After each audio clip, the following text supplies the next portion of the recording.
Hey guys, welcome to the channel. Sunny here, and we got a new global app today, Friday the 12th, and this patch should all be out on live servers next Thursday, so that would be Thursday the 18th. So we are back actually with some class changes, yeah, let's just get into it. It's a bit of a mixed bag. I do want to say before we get to the class changes, surely there's more coming next week. There's some PvE and PvP changes in here, so hopefully they're gonna keep going with this stuff, right? But it's looking interesting. So Succession Sorg is getting some pretty big changes. I'll read here.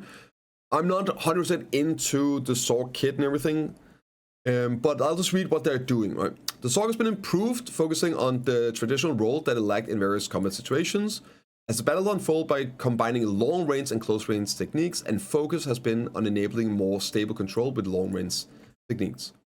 So instead of the difficult to use crow raid technique, the skill Strong Bloody Calamity has been changed to a skill with a protection plus CC, allowing for a wide area CC and long range KD. In addition, a sub armor has been added to allow for safe casting of the Dream of Destruction, the core of control. So basically they're trying to give it more protected CCs and bit like long range CCs.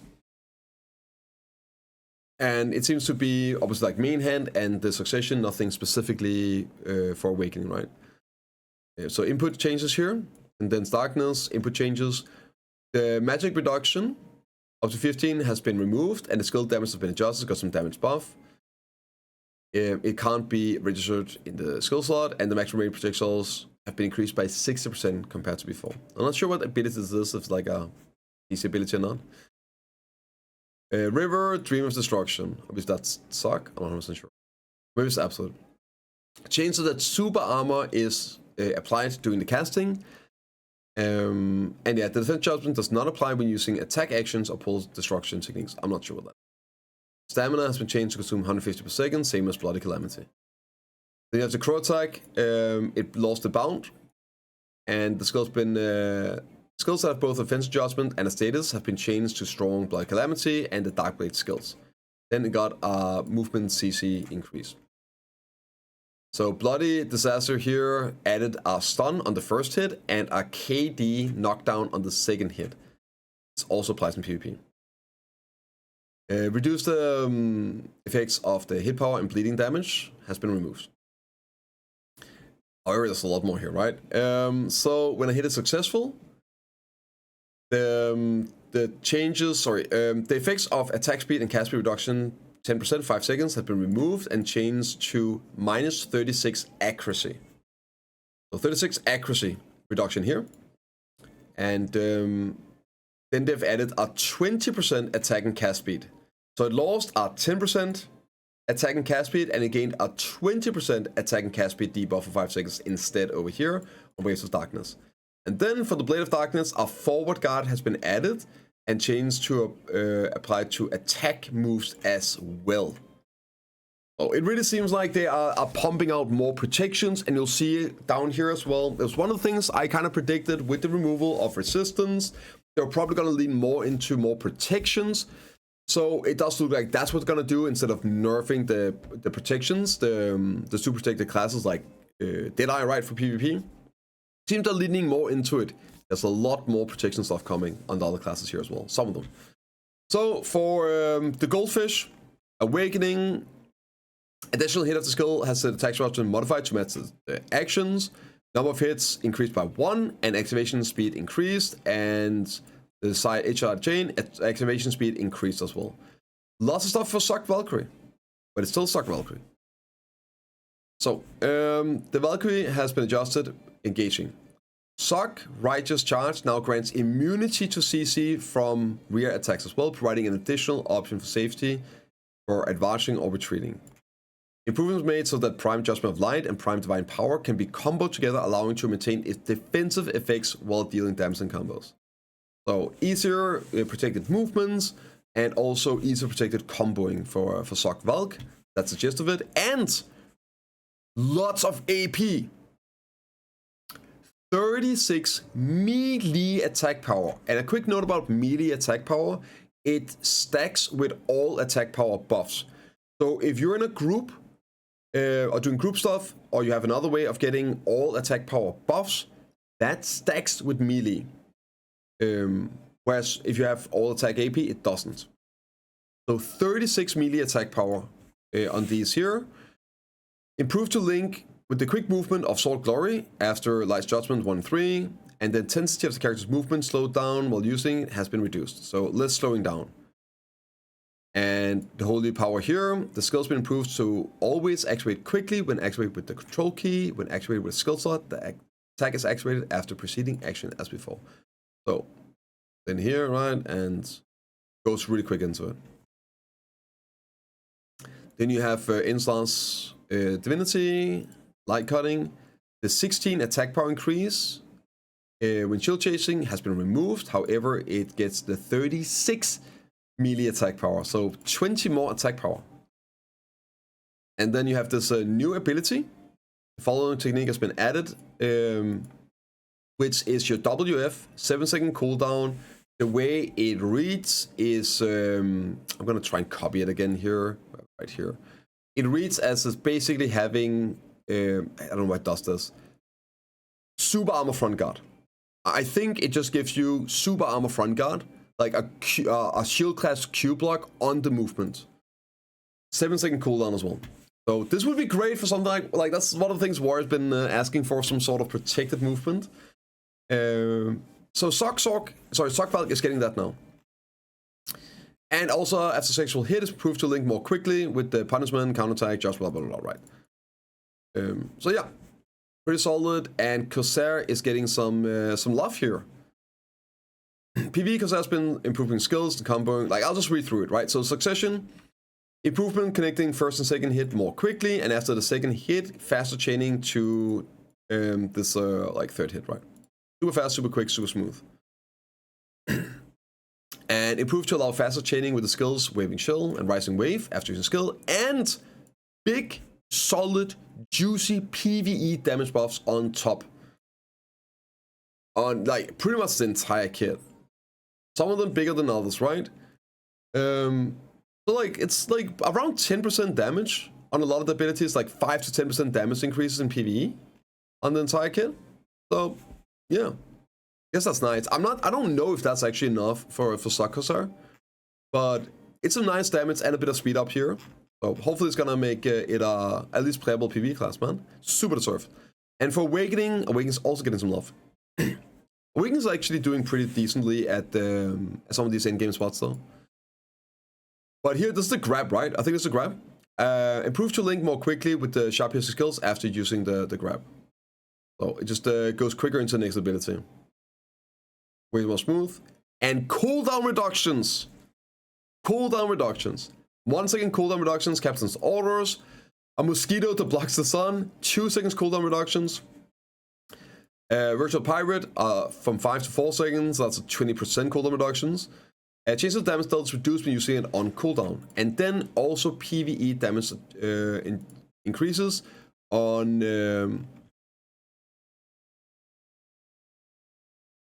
a lot of abilities. Yeah, there we go. Ton of abilities just got some PvE damage increases here. And looks like over 10%. It looks like anything from 8 to 15% damage increases. Nerf the 2 bottom right. Yeah, there's some damage reduction, I think. But that was with the spammable stuff. So you have to use abilities now, not just hold down 3 keys. But very nice damage increases here. And Awakening Nova mobility has been improved with this update. So the acceleration dash has been improved so you can activate it 2 times in a row. And the iframe is applied even when it's activated continuously. So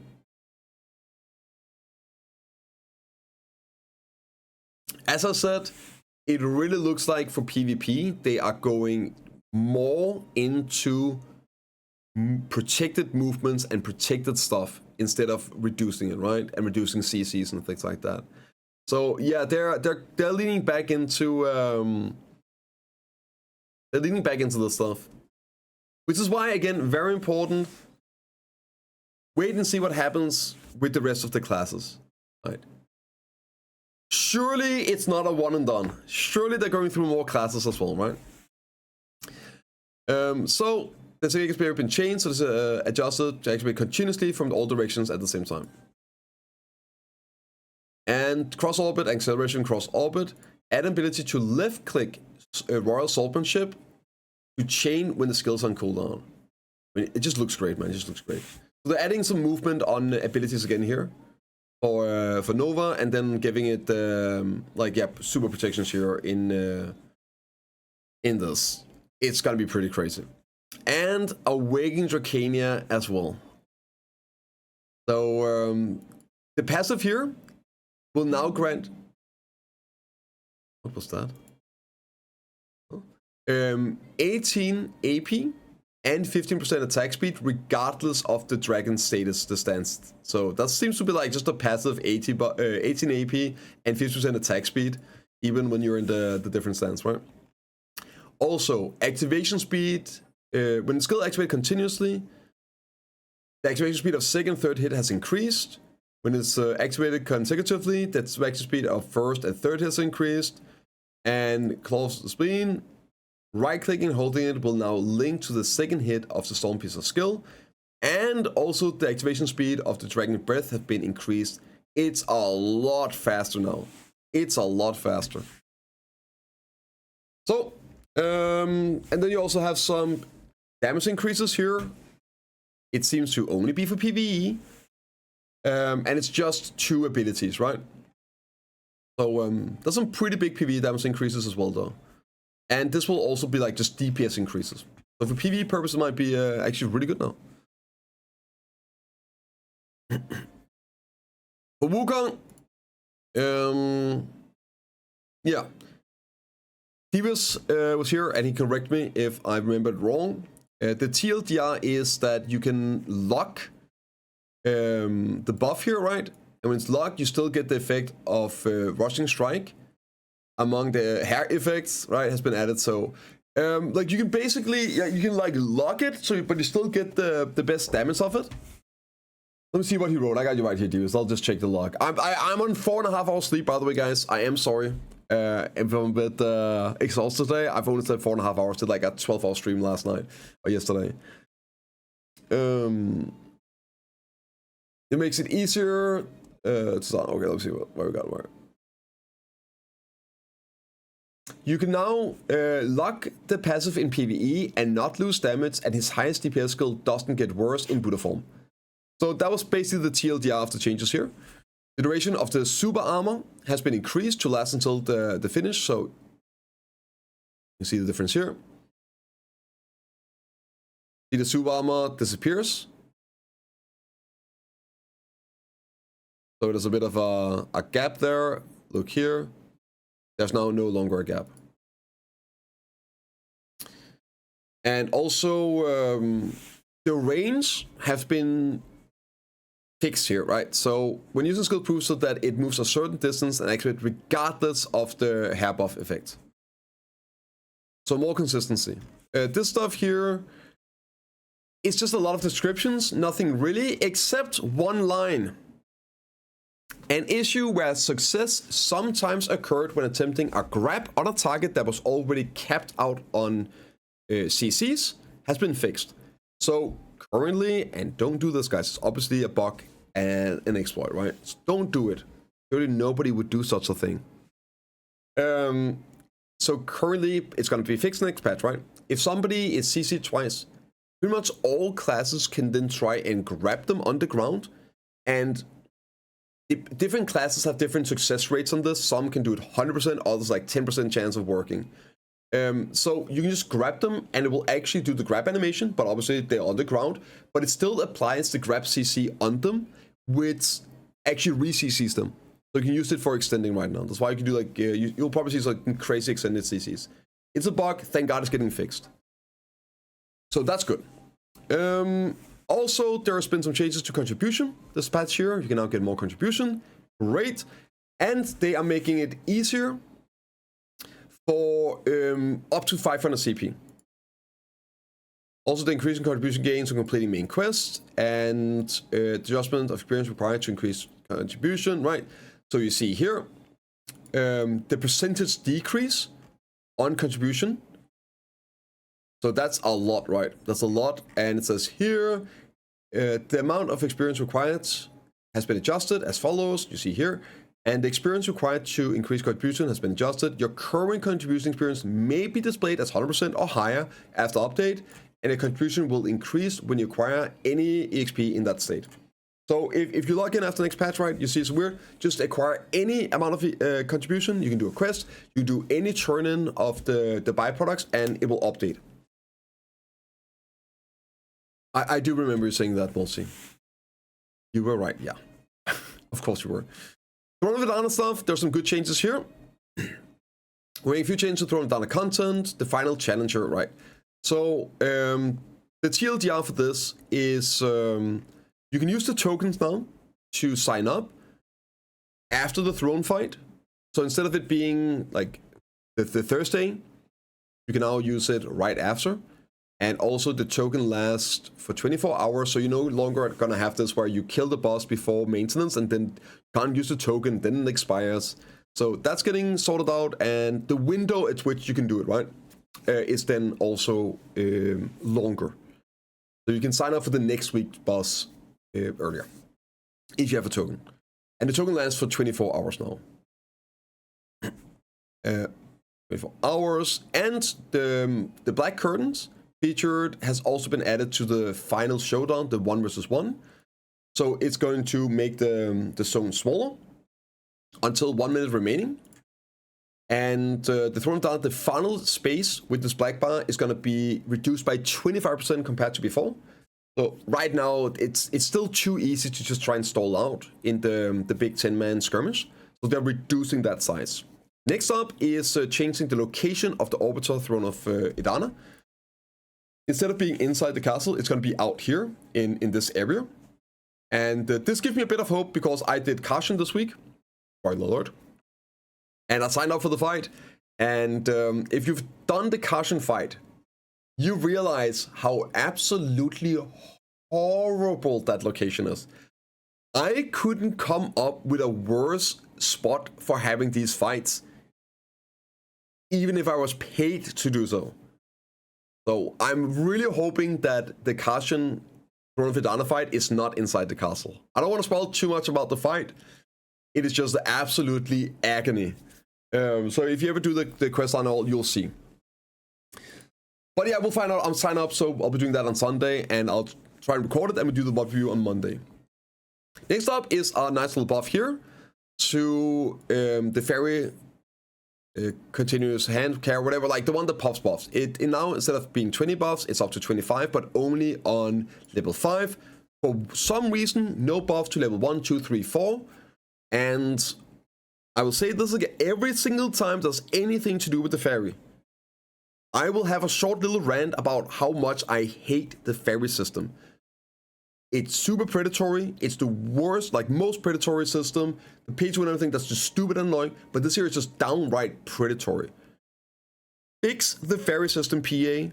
The very least you could do is whenever you reroll a skill, give a pop-up, give players an option to choose the new skill it rolled or keep the old skill. It is insane that you can be spending money on a system that's basically impossible to do free to play, rerolling skills, and then be worse off than you were. I hate the fairy system. And I got a good fairy. I don't need to engage in it. It's so terrible. So, yeah. Please do that. If you guys got good suggestions to the fairy system as well, drop them in the comments down below. Surely at one time PA's got to listen to some of these suggestions and fix this stuff. But I feel like an easy but absolute bare minimum thing you could do is allow you to not downgrade. Absolutely crazy. So anyway, they added a low chance of getting the twisted light stones when you're crafting purified light stones. The treasure grade fish can no longer be exchanged for pill delivery. And here, this is why there was a marketplace maintenance. Great change. Added the following items in the list that can be exchanged for the Black Spirit Greeds. That's the ones you get from your Rift bosses. You can now get all the different resist crystals, and they cost 30 Black Spirit Greeds. and it doesn't look like there's a limit to them. So this is good because of long term. Let's say in a year from now, oh, there's a new reason for resist. You lose a crystal, but you already like made one. You don't have to go back to Jade Forest. So this looks to be as many as you need whenever you need them exchange. So probably a good idea to always keep like 30 around in case you break a crystal. So that's a good little addition here. There's also some changes to the new Grindspots. They added the gimmick when you kill the Belbazar boss, the turret. So you just get a bit of AFK loot. And they also added a protected area when you kill the boss to remove the debuff so you don't die while you're collecting this loot. They are reducing the damage from the monsters by 20%, but they're adding a 10% block break ability on them. The boss damage deals 30% block damage as well now. And it's been changed so you need to kill one more group of monsters for him to appear. The killing motion of the Shadow Knight has been improved more natural, and the probability of items obtained has been adjusted. They don't say how, but since you have to kill more and whatever, I'm guessing they're buffing them. Assume it's a buff to the drop rates. And the number of lava chunks you get from killing the boss has gone up from 270, 280 to 340, 350. And the lava chunks you get from the shadows are going from basically 27 to 30. And the Aegis Fever consumption has been reduced on the regular mobs from 15 to 14 and 5 more on the Shadow Knight. So this will make you just use less Aegis per hour. I did an hour yesterday just testing, and I spent like 32k in an hour. So this should reduce it quite a bit. For Tenebrae Castle, the AFK phase right now can get you killed. The mobs actually get to hit you because the AoE is so slow and everything. It looks like they're fixing that, so now you can actually go AFK here. It's going to be a wider area. It does the AoE, and the time it takes for the Manticore to be freed from train rushing and sealed back into it has been reduced. It's like a lot of wait time. So that looks to be, I guess, improved as well here. Less waiting.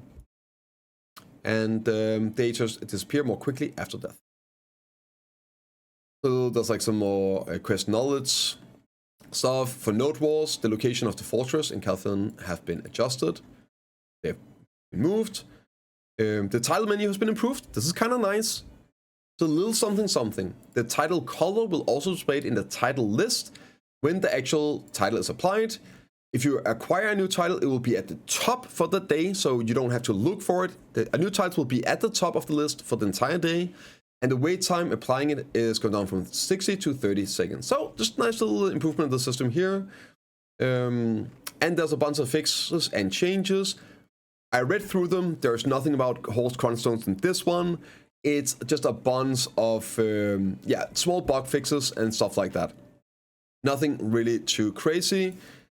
But yeah, it looks like we're back with the both PvE and PvP class changes. I think that's good. I didn't think they were done. I'm a bit worried about the direction this is going. More protections instead of less and reducing C. I don't know, man. But yeah, let me know what you guys think in the comments down below, and I'll see you all in the next one.